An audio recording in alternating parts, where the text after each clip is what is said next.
Assalamualaikum warahmatullahi wabarakatuh. Semoga kabar kawan-kawan mahasiswa dalam keadaan yang sehat, ya, semangat, ya, tentunya bahagia selalu ya untuk mengikuti proses perkuliahan secara daring. Ya. Kesempatan kali ini saya akan memaparkan materi terkait pemilihan umum dan pendidikan politik. Ya.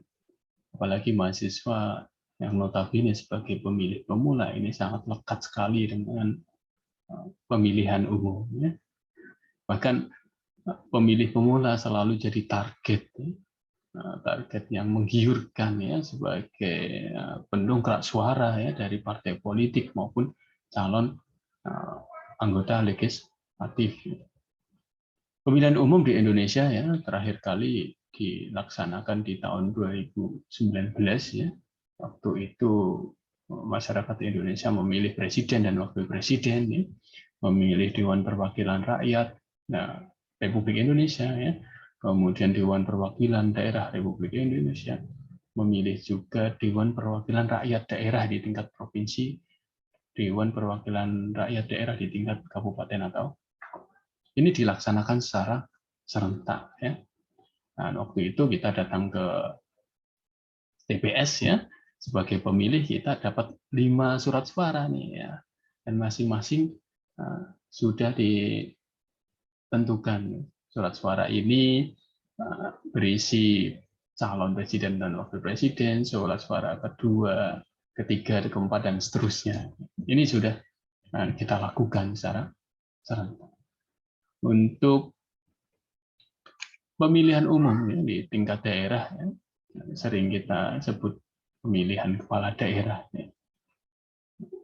Yang di tingkat provinsi kita memilih gubernur, ya, di tingkat kabupaten kita memilih bupati dan wakil bupati, ya. Kemudian di tingkat kota kita milih wali kota dan wakil wali kota. Terakhir kali pemilihan kepala daerah dilakukan di tahun 2020. Ya. Itu juga dilakukan secara serentak di berbagai daerah, provinsi, kabupaten, dan kota. Pemilihan umum di Indonesia menjadi pesta ya, atau ajang paling menarik. Ya. Ada yang menyebut pesta demokrasi ya, mestinya saat kita mengikuti pemilihan umum yang namanya pesta ya kita mesti bahagia ini pesta. Yang namanya pesta kita datang itu dengan semangat yang ceria, ya, dengan rasa senang, ya, tidak dalam tekanan oleh orang lain, tidak dengan paksaan, ya, tidak dengan iming-iming nanti kalau datang dapat ini. Ya, kita pesta, gitu. Itu ibarat kita diundang dalam satu pesta, ya. Kemudian kita datang dengan suka hati. Nah, kalau ada orang yang berkata ini pesta demokrasi ya, mestinya kita datang itu ya dengan nuansa yang menggembirakan, ya, nuansa yang ceria. Ya. Untuk presiden dan wakil presiden, pasangan calon ini harus diusulkan oleh partai politik ya, atau gabungan dari partai politik ya. Partai A, B, C yaitu berkoalisi ya, istilah yang digunakan berkoalisi. Kemudian mengusulkan pasangan calon. Kalau memang partai A misal sudah besar ya, basis masanya besar dan memenuhi syarat bahwa minimal sekian persen gitu, di pemilu sebelumnya ya, itu bisa mengusulkan sendiri. Ya. Tapi dari pengalaman yang ada di Indonesia, pemilihan umum selalu mengangkat pasangan calon presiden dan wakil presiden dilakukan dengan koalisi ya. Karena untuk menggait basis massa di partai politik musuh. Calon anggota DPR RI juga berasal dari partai politik, Kalau calon DPD ini berasal dari calon perseorangan. Ya. Meskipun tidak menampik kemungkinan bahwa calon tersebut juga merupakan pendukung partai A, ya, pernah punya komunitas dengan anggota-anggota partai politik, ya itu tidak masalah ya. Tapi saat mendaftarkan diri sebagai calon anggota DPD itu harus perseorangan ya. Syaratnya memang harus seperti itu. Tidak boleh dari partai politik. Nah, anggota DPD ini biasanya dari tokoh ya, organisasi kemasyarakatan ya. Organisasi kemasyarakatan yang ada di masyarakat daerah tersebut ya, di provinsi tersebut. Bisa juga tokoh organisasi keagamaan dari daerah provinsi tersebut. Ini sering sekali terjadi di calon anggota Dewan Perwakilan Daerah. Jadi masing-masing provinsi ya, itu punya calon sebagai masyarakat asli dari provinsi tersebut ya, masyarakat asli tersebut ya, atau domisili di provinsi tersebut untuk maju menjadi anggota calon Dewan Perwakilan Daerah yang nantinya akan mewakili daerah provinsi tersebut di parlemen. Jadi kalau disatukan dengan DPR RI akhirnya disebut sebagai MPR ya. Jadi DPR plus DPD jadi MPR. Ya. Itu perbedaannya DPD dengan DPR.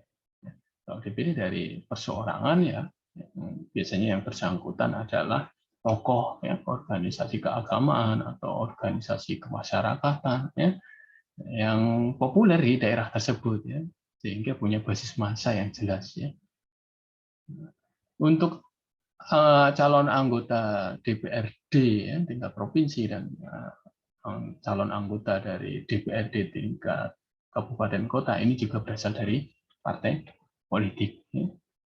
Nanti di surat suara itu ada list nama yang nomor 1A, nomor 2B, nomor 3C. Nama-namanya akan tertera di surat suara.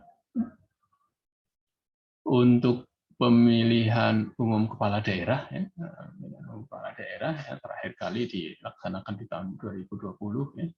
Ini juga dilakukan secara serentak, ya. Serentak untuk memilih gubernur, bupati, wali kota di beberapa daerah yang ada di Indonesia. Nah, inilah pemilihan umum di Indonesia untuk milih siapa saja. Kemudian di pemilihan umum selalu mengedepankan asas. Asas pemilih itu akan selalu ada di dalam undang-undang tentang pemilihan umum. Mengapa saya katakan akan selalu ada di dalam undang-undang pemilihan umum? Meskipun undang-undang pemilihan tentang pemilihan umum itu akan diperbarui, akan ada undang-undang baru menjelang pemilihan umum, tapi asas ini akan selalu ada. Undang-undang pemilihan umum yang mengatur pemilu tahun 2019 ya, itu ada asas ini. Undang-undang pemilihan umum yang mengatur pemilu di tahun 2014 juga ada ya. Undang-undang yang mengatur di pemilu-pemilu sebelumnya juga ada asas pemilihan. Sering kita sebut dengan akronim Luber-Jurdil ya.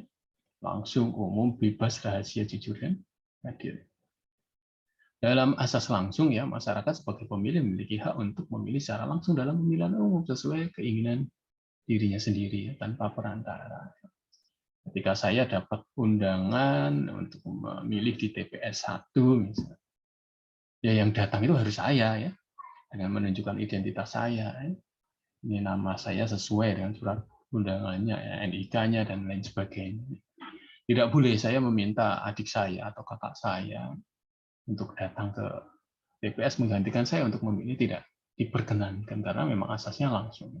Siapa yang tertera di dalam surat undangan dan identitasnya sesuai ya, saat dibawa ditunjukkan pada petugas pemilihan umum ya, ini boleh menggunakan hak pilih. Jadi tidak boleh diwakilkan dan harus datang sendiri. Tidak boleh ya. Ya sekarang kan teknologi canggih misalnya berkirim WA atau berkirim pesan pada petugas ini saya ya diwakili milih cobloskan di surat suara pasangan calon ini ya, calon legislatif yang ini ya, tidak bisa yang demikian karena harus langsung. Bagaimana dengan pemilih ya, pemilih yang berhalangan ya, tidak bisa hadir untuk memilih apabila sedang dirawat di rumah sakit ya, atau sedang dalam pembinaan di lembaga pemasyarakatan, itu ada aturan tersendiri. Nanti petugas yang akan menyelenggarakan pemilu di lembaga pemasyarakatan atau petugas yang akan datang kepada pasien yang sedang dirawat apabila yang bersangkutan memungkinkan untuk memilih ya pasien tersebut ya. Kalau memang dalam perawatan ya yang intensif ya di ICU misalnya ini ya, menjadi pemakluman. Tapi apabila dirawat ya yang bersangkutan masih dalam keadaan sadar ya itu bisa didatangi ya oleh petugas pemilihan untuk memilih ya. Kemudian yang kedua asas umum ya. Umum itu berarti siapa saja ya, pemilu ini berlaku untuk semua warga negara yang telah memenuhi syarat. Sudah berusia 17 tahun di tanggal pemilihan umum ya, atau sudah pernah menikah atau sudah menikah ya, ini diberikan ya hak untuk memilih. Tidak perlu dibedakan. Oh ini agamanya A, B, C, D, E, F ya, sukunya A, B, C, jenis kelaminnya laki atau perempuan ya. Ini dari golongan ini ya, dari ormas ini ya, pekerjaannya buruh atau karyawan atau bos ya, tidak diberlakukan demikian. Apabila yang bersangkutan sudah memenuhi syarat ya, warga negara itu sudah memenuhi syarat ya, akan didaftar ya oleh panitia pemilihan umum ya, petugas pemilihan umum ya, KPU ya, untuk mendapatkan hak pilihnya. Ya. Oke, ini berlaku umum ya. Oh, ini gara-gara ini beragama ini tidak didata ya sebagai daftar pemilih tetap ya, tidak ya. Kemudian bebas ya. Seluruh warga negara yang memenuhi syarat sebagaimana tadi ya saya jelaskan di asas umum tadi yang sudah memenuhi syarat di dalam pemilu itu bebas menentukan siapa ya. Ketika saya datang di TPS ya, saya bebas ya, tidak perlu karena merasa saya terancam ini kalau tidak memilih ini nanti pulang-pulang dibully atau pulang ini ada kekerasan terhadap saya, tidak perlu takut ya karena memang asasnya bebasnya siapapun calonnya ya, kita berhak untuk memilih ya sesuai dengan keinginan kita tanpa tekanan ya, tanpa harus di bawah ancaman orang lain atau bujuk rayu ya atau pengaruh. Ini bebas ya. Bahkan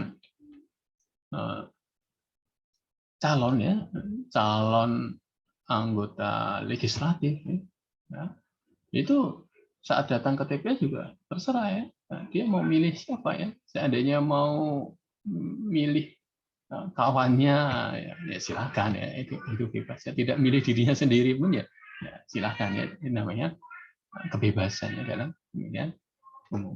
Kemudian rahasia ya, dalam menentukan pilihannya pemilih dijamin kerahasiaannya atas pilihannya, memberikan suara pada suara tidak dapat diketahui oleh siapapun dan tidak ada orang atau pihak lain yang mempunyai kewenangan untuk memaksa. Ya kamu milih siapa gitu ya, sampaikan pada saya, cerita saja. Tidak. Ya, surat suara ya diberikan pada pemilih itu juga tidak ditandai ya, tidak ditandai dan tidak akan disampaikan pada orang lain ya atau umum ya bahwa tadi nomor kehadiran ini nomor 1 milih nomor ini ya, juga tidak ya rahasia.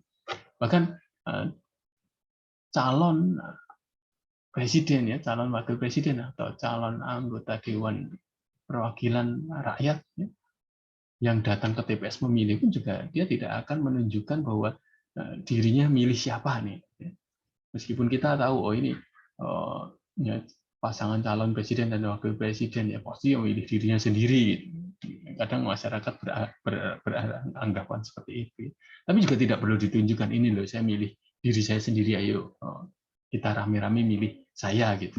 Tidak diperkenankan seperti itu karena memang rahasia, gitu ya. Rahasia. Dan kita juga tidak perlu membocorkan pilihan kita, ya. Apalagi di era media sosial, ya. Kemudian saat di TPS curi-curi kesempatan memotret, kemudian disebarluaskan. Ini namanya melanggar asas pemilu, ya, asas rahasia. Jadi jaga kerahasiaan kita, ya, jaga kerahasiaan. Dan ini dijamin ya oleh undang-undang. Ya.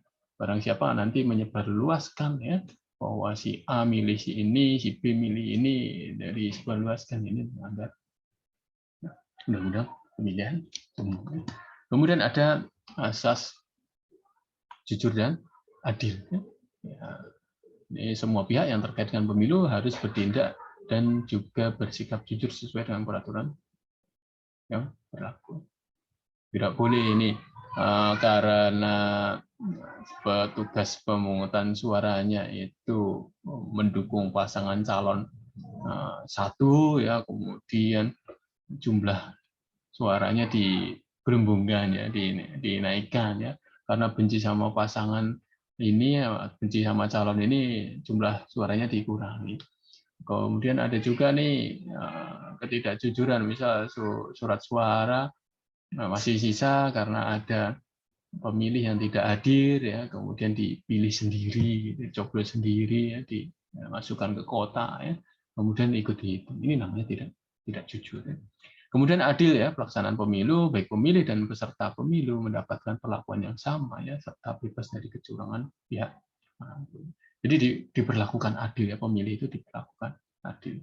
Seandainya ada nenek-nenek atau kakek-kakek yang perlu mendapatkan pendampingan, itu juga dilakukan oleh petugas pemungutan suara, karena memang punya hak yang sama untuk memilih. Seandainya punya keterbatasan, ya, tidak bisa melihat misalnya calon ini, ya, nanti petugas pemungutan suara juga wajib memberikan kesempatan pada yang bersangkutan memilih dan adanya pendampingnya. Didampingi, ya. Meskipun saat pendampingan ini orang harus bersikap netral, ya. Orang yang mendampingi itu harus bersikap netral. Tidak boleh mengarahkan pilih ini aja, kayak pilih aja ini, nah, ya, tidak. Tapi menceritakan atau menyampaikan bahwa calon nomor 1 ini, nomor 2 ini, nomor 3 ini, ya, monggo, ya. Nah, kakek mau pilih, ya, yang mana, ya. Kakek nenek mau pilih yang mana. Tapi cara menyampaikan dengan cara yang secukupnya, ya, seefektif mungkin. Ya. Jangan sampai suaranya keras didengar banyak orang, kayak mau milih yang mana nih? Oh ya, nomor 10 aja, nomor 10. Oh ya, 10. Kemudian didengar banyak orang, ya, ini tidak boleh. Ya.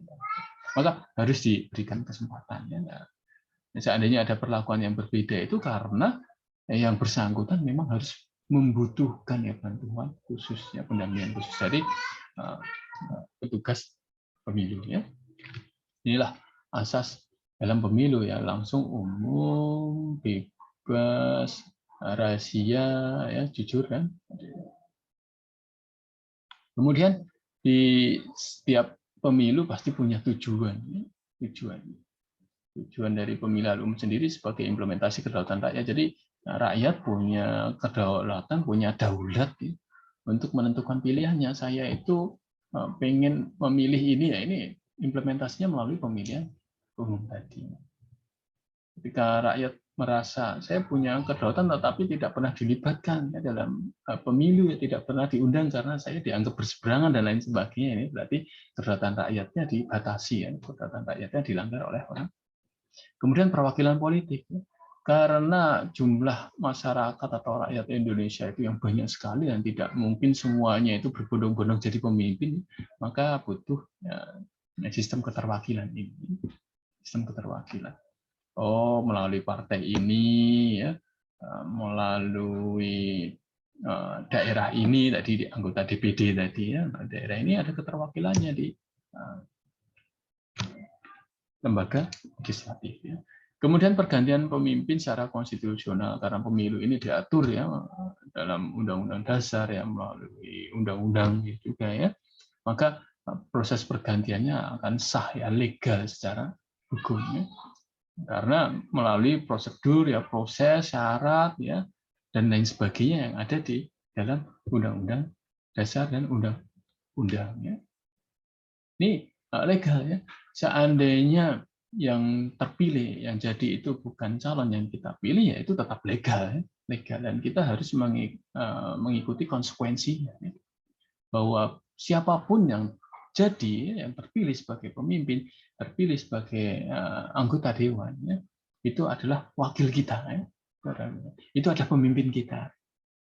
Jadi ini konsekuensi konstitusional ya, karena tidak mungkin ya semua itu menang gitu ya jadi anggota dewan, semua itu terpilih jadi presiden dan wakil presiden.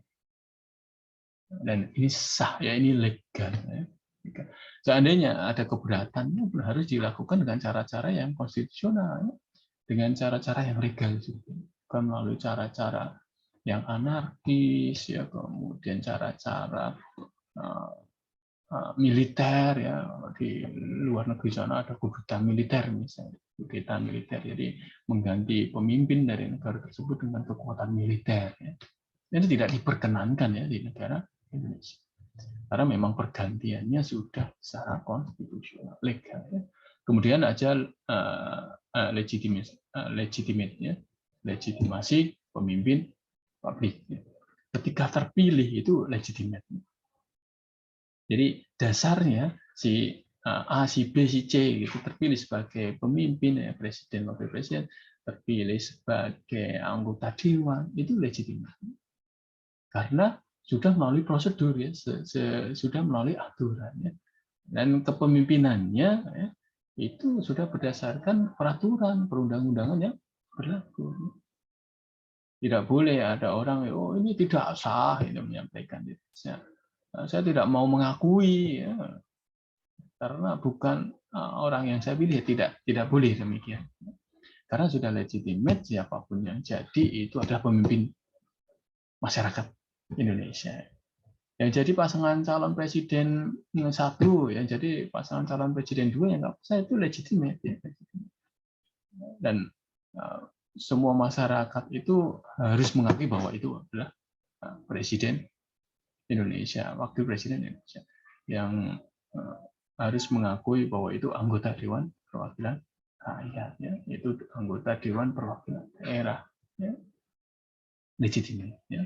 Kemudian partisipasi dan pendidikan politik rakyat. Ya. Jadi adanya pemilihan umum jelas akan meningkatkan partisipasi. Ya. Masyarakat dilibatkan ya, dalam proses pergantian kepemimpinan. Ya. Bukan hanya sekelompok orang, segelintir orang yang bergabung, kemudian dilibatkan. Tapi masyarakat yang sudah memenuhi syarat itu akan dilibatkan, sehingga akan meningkatkan partisipasi. Masyarakat punya rasa memiliki ya, karena saya itu memilih, karena saya itu terlibat. Meskipun yang jadi bukan yang saya pilih, tapi itu saya terlibat dalam proses ini, itu merasa bangga ya masyarakat. Kemudian pendidikan politik rakyat, ya, ini akan semakin meningkat. Oh, pengamatan pemilih dari pemilu tahun ini ya, itu ada fenomena-fenomena seperti ini ya, sehingga akan meningkatkan pengetahuan politik masyarakat ya. Sehingga di pemilu berikutnya tidak kagok ya, tidak kaget. Oh, ketika ada fenomena seperti ini kaget, kemudian gamang ya, kemudian apatis ya, tidak demikian. Ketika pendidikan politik rakyat bagus, maka akan berkorelasi positif terhadap partisipasi politik masyarakat yang bagus pula. Ya. Selanjutnya, dasar hukum ya pemilihan umum yang ada di Indonesia. Ya terakhir kali undang-undang yang ada terkait pemilu itu ada di Undang-Undang Nomor 7 tahun 2017 tentang pemilihan umum. Ya. Pemilihan umum yang disebutkan di dalam undang-undang ini sering kita sebut dengan pemilu itu sebagai sarana kedaulatan rakyat untuk memilih anggota Dewan Perwakilan Rakyat di anggota Dewan Perwakilan Daerah, ya, presiden dan wakil presiden, ya, dan untuk memilih anggota Dewan Perwakilan Rakyat Daerah, ya tadi ya ada tingkat provinsi, ada tingkat kabupaten atau kota, yang dilaksanakan secara langsung, umum, bebas, rahasia, jujur dan adil ya dalam negara kesatuan Republik Indonesia berdasarkan Pancasila dan Undang-Undang Dasar Negara Republik Indonesia tahun 1940. Ini dasar hukumnya. Saya katakan tadi ya bahwa asas pemilu itu akan selalu ada gitu di setiap undang-undang ya menjelang pemilihan umum.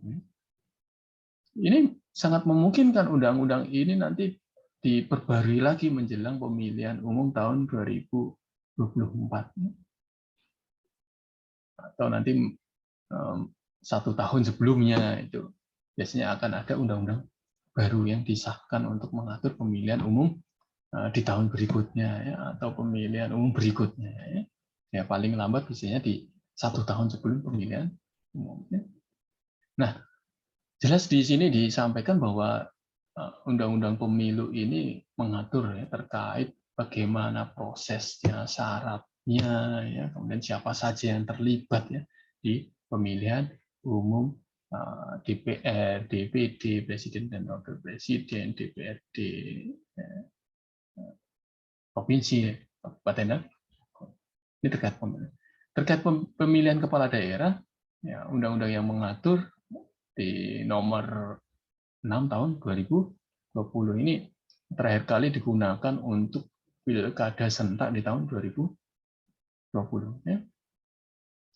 Tentang penetapan peraturan pemerintah pengganti Undang-Undang Nomor 2 Tahun 2020 tentang perubahan ketiga atas Undang-Undang Nomor 1 Tahun 2015 tentang penetapan peraturan pemerintah pengganti Undang-Undang Nomor 1 Tahun 2014 tentang pemilihan gubernur, bupati, dan wali kota menjadi undang-undang. Ini undang-undangnya hasil perbaikan dari undang-undang sebelumnya, hasil perbaikan dari peraturan pemerintah sebelumnya, ya ini diperbarui lagi, dan terakhir di tahun 2020. Mengapa ditetapkan Undang-Undang Nomor 6 Tahun 2020? Karena pilkada yang dilakukan di masa pandemi COVID-19. Jadi ada penyesuaian-penyesuaian, ada prosedur-prosedur tertentu yang ditetapkan di dalamnya. Misalnya protokol kesehatan dan lain sebagainya. Jadi dasar hukum penyelenggaraan pilkada serentak yang terakhir ya nomor 6 tahun 2020 untuk mengatur bagaimana proses pemilihan gubernur ya di tingkat provinsi, bupati di tingkat kabupaten, dan wali kota di tingkat kota. Ya. Nah, kawan-kawan semua ya, yang notabene mahasiswa sebagai pemilih pemula itu kan punya hak pilih, maka kita gunakan ya hak pilih tersebut.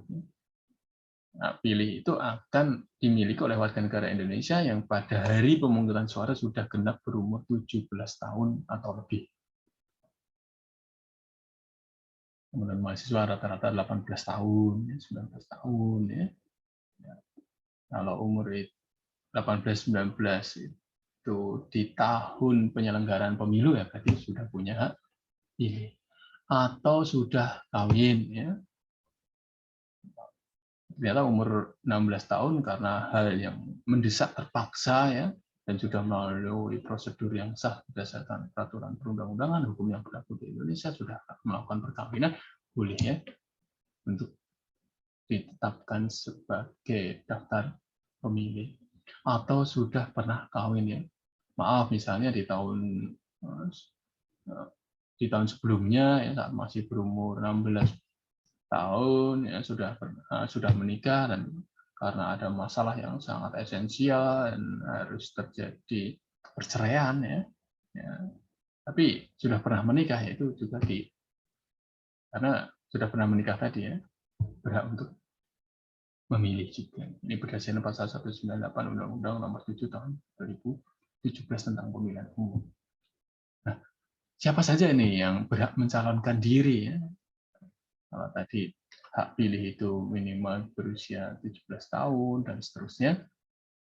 Nah, hak dipilih mencalonkan diri itu bakal calon anggota DPR, DPRD provinsi, DPRD kabupaten kota adalah warga negara Indonesia yang sudah memenuhi persyaratan berumur minimal 21 tahun. Ini di pasal 240 ayat 1 Undang-Undang Nomor 7 tahun 2017. Ini ada perbedaan ya. Kalau hak pilih itu 17 tahun ya. Kalau hak mencalonkan diri itu di umur 21 tahun ya. Untuk anggota DPR, DPRD provinsi, DPRD kabupaten. Kemudian ya, karena pemilu itu selalu ada perbedaan-perbedaan ya, pandangan politik bahwa perbedaan pilihan itu bukan hal yang patut untuk dipersoalkan, diperdebatkan, dipermasalahkan ya, terus tidak perlu. Kita tetap beda pilihan tetap toleran gitu. Maka teman-teman mahasiswa mesti mendukung ya, proses pemilu yang bersih ya, untuk Indonesia yang maju. Nah, ada anomali politiknya. Hampir setiap pemilihan umum itu selalu ada hal-hal yang demikian ini. Bisa kita katakan fenomena atau anomali atau keanehan ya, keanehan di setiap pemilu money politik. Banyak sekali nih money politik itu menjelang pemilihan umum. Biasanya calon akan berlomba-lomba menjadi sosok yang dermawan ya. Lama tidak terdengar ya, sosoknya kemudian mencalonkan diri tiba-tiba muncul di masyarakat ya. Jadi sosok yang dermawan, oke, kasih bantuan A, kasih bantuan B ya. Kemudian berjanji memberikan ini ya, nanti terpilih dan lain sebagainya. Biasanya yang diiming-imingi dalam bentuk uang ya. Karena memang kita terbiasa gitu ya, terbiasa dengan kehadiran uang ini menjadi hal yang membahagiakan gitu. Jadi ketika ada sosok yang tiba-tiba dermawan dengan banyak uangnya ini kan menjadi daya tarik tersendiri. Ada serangan fajar ya, menjelang pemilihan umum bagi-bagi uang. Dan yang menyedihkan lagi apabila dari masing-masing calon itu berlomba-lomba untuk memberikan yang paling banyak. Dari calon A dapat berapa? 100. Oke, nanti dari calon B 200 mau enggak gitu. Ya orang itu kan pasti pilihnya, oh ya lebih banyak nih. Nanti datang lagi ya. Tim sukses dari calon C, dari calon A berapa? 100, dari calon B 200. Oke, dari calon C berani nih 300 mau kan? Oh, misalnya gitu ya. Ya karena ya kalau orang ditawari mau yang banyak apa sedikit terkait uang kan maunya yang banyak. Nah, ini berlomba-lomba ya untuk jadi sosok yang dermawan gitu ya. Berlomba-lomba untuk tinggi-tinggian mahar ya, kita katakan mahar politiknya. Gitu. Kalau mau milih ini nanti dapat segini. Ini selalu jadi anomali. Dan mayoritas masyarakat menerima itu, masyarakat menerima itu. Jarang sekali ada orang yang berani tidak, maaf ya, terima kasih. Ya, tidak perlu itu ya. Seandainya calon tersebut memang pilihan saya tanpa diberi pun saya akan tetap saya pilih. Misalnya. Saya punya pendirian dalam pemilihan. Jarang sekali masyarakatnya, minim sekali yang berani berbuat seperti itu. Kemudian ada black campaign ya, kampanye hitam, hoax ya. Oh, si calon ini itu PKI misalnya ya ini kan sering sekali kita dengar ya istilah PKI itu menjelang pemilihan umum itu selalu diulas lagi ya, diolah lagi ya, dipopulerkan lagi. Oh calon ini anteknya liberal misalnya, ini big campaign ya, karena memang tidak berdasarkan data ya, fakta hukum akurat ya, biasanya karena memang kompetitor ya. Hate speech ya, ujaran kebencian. Kampanye itu mestinya memberikan pendidikan politik pada pemilihnya. Oke, pemilu kita laksanakan secara baik ya, silahkan pilih saya siap memperjuangkan aspirasi masyarakat semua. Gitu. Itu lebih bagus ya ketimbang pilih saya karena sebelah itu wah jelek banget, hina sekali ya, kurang ajar dan lain sebagainya. Ya, menyerang ya secara personal. Nah, calon sebelah itu kurus, Gimana nanti kalau ngurusin negara sakit-sakitan misalnya, personal ya, calon sebelah itu gemuk ya, wah nanti tidak gesit dan lain sebagainya. Ini personal. Oh, calon sebelah itu jelek ya, gantengan saya gitu. Apalagi hal-hal fisik ini diperbandingkan ya untuk menggait suara. Oh, calon sebelah itu tidak layak, tampilannya kurang oke, ini tidak boleh.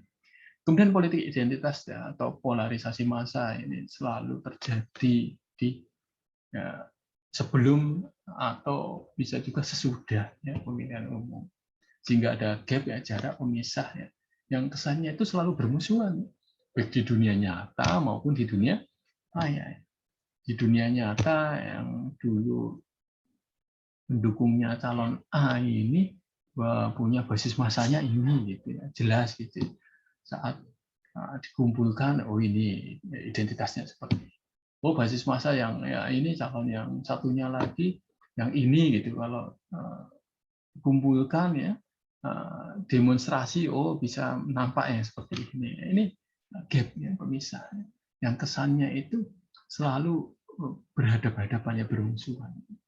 Bahkan sampai yang menganggap ini musuhnya itu sampai mendarah daging ya, sulit move on ya, pemilu sudah selesai ya. Dulu calon yang sudah pernah berkompetitor akhirnya bersatu ya untuk membangun negara itu, tapi pendukungnya masih belum bisa. Terkadang akan menimbulkan polarisasi. Kita mengalaminya sendiri ya, sampai hari ini kita tahu ini ya, dulu basis massa pendukung si A, basis massa pendukung si B, ini si C, si D yang sampai sekarang masih nampak ya, baik di dunia nyata maupun di dunia maya ya, hampir tiap hari hashtagnya yang berlawanan dengan ini, hashtagnya yang mendukung ini ya, hashtagnya ini selalu hadir ya di media sosial hampir setiap hari. Maka menunjukkan ya pada masyarakat bahwa pendukung yang militan ini ya, yang loyal ini ya, belum bisa move on, masih menginginkan adanya polarisasi ya. Saya basis masanya ini tidak akan mau bergabung dengan yang ini gitu. Masih ini anomali ya, ini keanehan ya, keanehan atau fenomena-fenomena politik yang selalu muncul di pemilihan umum. Kemudian sosialisasi dan pendidikan politik yang tidak berjalan dengan baik ya, masih tingginya angka golput. Anak-anak muda masih merasa apa sih pemilu misalnya, apa sih kayak gitu terus ya.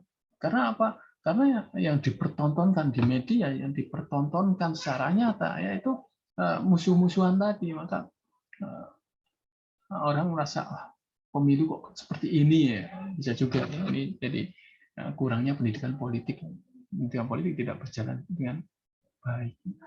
Nah, pendidikan politik ini bukan hanya tugasnya dari pemerintah, bukan hanya tugasnya dari petugas pemungutan suara ya, pemilihan suara ya, KPU dan lain sebagainya, bukan hanya itu tugas itu ya, tapi tugas calon ya yang mencalonkan diri ya di pemilu ya, itu juga wajib memberikan pendidikan politik yang sehat pada masyarakat ya. Saya mencalonkan diri dengan bekal ini ya, saya mencalonkan diri punya pengalaman ini ya, ini pendidikan politik ya. Kalau pendidikan politik yang disampaikan pada masyarakat, apalagi pemilih pemula itu terkait permusuhan ya dan lain sebagainya, maka orang bisa juga ya jadi apatis golput. Atau ada golput yang merasa udahlah tidak ada calon yang baik ini, oke ya, tapi tidak berdemikian, tidak lantas golput. Ya. Seandainya menganggap calonnya itu buruk semua, ya pilihlah ya minimal yang buruknya paling sedikit. Oh, ada 10 calon ini dianggap buruk semua. Oke lah, cari yang buruknya paling sedikit di antara 10 calon ini juga menjadi solusi alternatif ya untuk menghindari angka.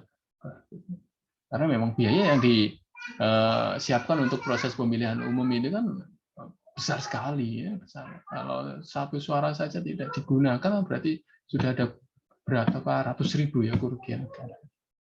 Kemudian calon menunjukkan sebagai sosok yang arogan, yang tidak siap menang, tidak siap kalah. Ini bisa jadi pendidikan politik. Ya. Kalau calon itu menang kemudian merangkul dulu yang kompetitornya yang kalah, atau yang kalah itu memberikan selamat gitu ya pada pemenangnya dan siap berkontribusi, siap bergabung. Ini pendidikan politik yang sehat pada masyarakat. Masyarakat akan menganggap, oh iya ya ini sangat kesatria sekali ya, menyampaikan ucapan selamat, siap membantu ya, meskipun tidak menjabat dan lain sebagainya. Ya kalau orang Jawa sering sekali disampaikan ya istilah kalau menang ya nggak usah umuk gitu. Menang itu jumawa gitu, merendahkan. Kalah ya kamu kalah tidak. Ya. Jadi kalau menang tidak perlu umuk, tidak perlu sombong, dan kalah ya tidak perlu ngamuk. Ya. Kalau kalah tidak perlu berbuat anarkis, ya. Tidak menerima hasil putusan dan tidak menerima hasil pemilu dan kemudian bertindak dengan cara-cara yang tidak tepat, cara-cara yang melanggar hukum. Ada juga data pemilih ya, yang masih bermasalah. Ya. Ada yang sudah meninggal tapi masih tercatat, gitu. belum diupdate. Gitu. Ada yang belum cukup umur, ya, belum memenuhi syarat, justru tercatat ya menggunakan hak pilih orang lain. Menggunakan hak pilih orang lain, harusnya yang diundang A yang datang B ya karena adanya kemiripan gitu, kembar atau adiknya atau kakaknya, itu juga jadi permasalahan yang sering muncul. Kemudian ada perhitungan suara, ya. Ada oknum yang masih berbuat curang, yang mengelembungkan suara, menyalahgunakan surat suara, harusnya surat suara digunakan oleh pemilih A, karena pemilih A itu tidak datang, ya dia digunakan sendiri, diisi ya daftar hadirnya sendiri. Ya, ini namanya penyalahgunaan. Ini masih sering terjadi, ya masih sering terjadi. Ada ya, ada yang ketahuan, ada yang tidak ketahuan. Ya. Ada yang diungkap, ada yang tidak diungkap. Ya. Kemudian ada juga nih netralitas ya aparatur sipil negara ya. Masih ada yang memanfaatkan jabatannya ya. Nah, saya pemimpin kalian ya. Kalian harus memilih apa pilihan saya ya. Satu komando misalnya. Satu institusi ya. Satu lembaga ya harusnya sama karena saya pemimpinnya sudah menentukan pilihan terhadap ini, ayo bawahannya diikuti gitu. Atau bawahnya dimobilisasi.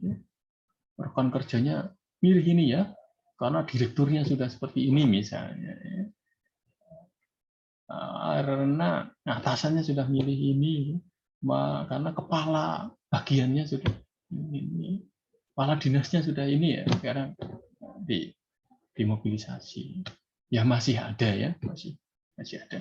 Kemudian arogansi massa pendukung yang merasa militan ya, sehingga cara mobilisasi massanya dengan paksaan, ancaman, awas kalau tidak milih ini, kampung ini sudah didominasi oleh massanya ini, kalau tidak diusir misalnya. Ini arogan ya, arogan ya. Ada yang karena kampungnya sudah milih ini ya, memblokir ya, karena desa sebelah itu tidak mau memilih ya, padahal akses jalannya melalui desa ini ditutup, diblokir, ini arogan. Ada juga masalah terkait lembaga pengawasan pemilihan umum yang belum tegas, ya sering memaklumi hal yang sudah dianggap biasa. Udahlah kalau bagi-bagi uang kan biasa, kemudian ini tidak boleh membenarkan kebiasaan, tapi harus membiasakan hal-hal yang benar.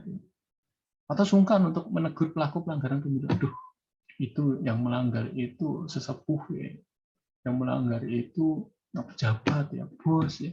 Padahal pengawas pemilunya masih anak muda gitu ya. Tidak sungkan ya, tidak berani ya untuk menegur atau menindak, atau takut ya. Duh, itu ada spanduk itu ditempel di pohon ya, di jalan ya, padahal sudah masa tenang menjelang pemilu, mau nyopot nggak berani ya, sungkan ya, mau negur nggak berani. Nah, ini masih terjadi hal yang demikian. Oke. Selanjutnya kawan-kawan mahasiswa silakan berdiskusi ya nanti di e-learning ya, berdiskusi terkait yang pertama ini bagaimana ya saudara-saudara yang pernah memilih dalam pemilu ya, boleh ya pemilu tadi ya DPR, DPD, presiden, gubernur, wali kota, bupati, atau pemilu kepala daerah juga boleh. Ceritakan ya pengalaman saudara. Apa sih menariknya mengikuti pemilihan umum? Bagaimana sikap saudara mengikuti hiruk-pikuknya? Ceritakan misal saat pemilu presiden dan wakil presiden itu banyak kampanye yang menyudutkan, ya hoax, ya bagaimana nih sikap saudara ya mengikuti perkembangan itu, mengikuti pemilihan umum dengan nuansa yang demikian, silahkan diceritakan. Atau mungkin punya pengalaman saat memilih itu dipaksa, saat memilih itu diberi uang oleh tim sukses calon tertentu, atau pernah melihat saat datang memilih ada petugas yang tidak netral, silahkan diceritakan di ruang diskusi.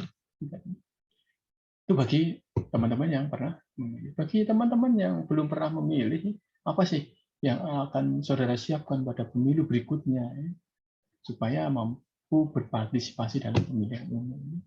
Ceritakan ya. Oh, misal gini, saya belum pernah ikut pemilu ya, tapi saya selalu mengikuti perkembangan ya, dinamika, berita menjelang pemilihan umum. Saya dapat ilmu ini gitu ya. Saya pernah mendapatkan cerita ini, saya pernah mendapatkan fakta ini, data ini.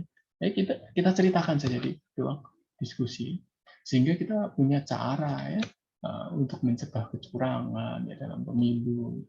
Karena tadi melihat itu ya kecurangan, karena melihat hoax ya, karena melihat money politik ya, karena melihat calon itu kalau kampanye ini, meskipun belum mengikuti pemilu, belum pernah mengikuti pemilu, tapi mengikuti debat calon misalnya, ini juga bisa ya, jadi bahan cerita. Dan nanti silahkan didiskusikan di ruang e-learning ya. Setelah masing-masing mahasiswa menjawab pertanyaan pemantik ini, silahkan antara mahasiswa saling merespon jawaban mahasiswa ya. Nah ini mahasiswa sudah menjawab pertanyaan satu ya, nanti silahkan merespon jawaban yang lainnya. Mahasiswa sudah merespon jawaban nomor 2, silahkan nanti merespon jawaban mahasiswa yang lainnya. Sehingga diskusinya panjang ya, menarik. Mungkin mahasiswa A punya pengalaman ada kecurangan di TPS, ya. Mahasiswa B punya pengalaman yang lihat sendiri gitu ya, data pemilih ya yang sudah meninggal masih tertera gitu ya. Nanti pengalaman yang C, pernah dipaksa untuk memilih ini sama orang tua barangkali ya, ini jadi pengalaman politik. Silahkan diceritakan, nanti saling berkomentar. Bisa juga nanti yang CPO, saya pernah melihat debat calon presiden misalnya, debat calon gubernur ya, debat calon bupati, wali kota gitu, saya dapat ilmu ini loh. Dan ternyata setelah saya amati dulu pas kampanye seperti ini, pas jadi seperti ini ya, ini bisa jadi pendidikan politik. Sehingga dari pengalaman pengamatan ini, kawan-kawan mahasiswa punya orientasi politik yang jelas. Oh, kalau cara untuk menang itu dilakukan dengan cara ini tidak baik. Oh, untuk menang itu mestinya caranya seperti ini. Oh, saat kampanye mestinya dilakukan dengan cara seperti ini, ya tidak dengan cara seperti ini. Kita punya orientasi, kita punya penilaian sehingga kita mampu menentukan pilihan dengan tepat saat pemilu di kemudian hari, karena sudah punya pengamatan dan pengalaman. Orientasinya jelas. Oh, pemilu berikutnya saya tidak akan terjebak pada praktek-praktek seperti ini. Oh, pemilu berikutnya saya akan mengamatinya di kegiatan ini ya, ini orientasi politik. Sehingga kita punya besok saat pemilu saya punya kriteria calon yang akan saya pilih itu yang demikian. Kriteria calon yang saya pilih itu punya pengalaman demikian, ya. Kualifikasi pendidikan demikian misalnya, basis masanya demikian. Ini orientasi politik. Oke, selamat berdiskusi ya. Sampai jumpa pada pertemuan berikutnya. Sampai jumpa pada video penjelasan berikutnya. Terima kasih ya. Sehat selalu ya. Tetap semangat. Assalamualaikum warahmatullahi wabarakatuh.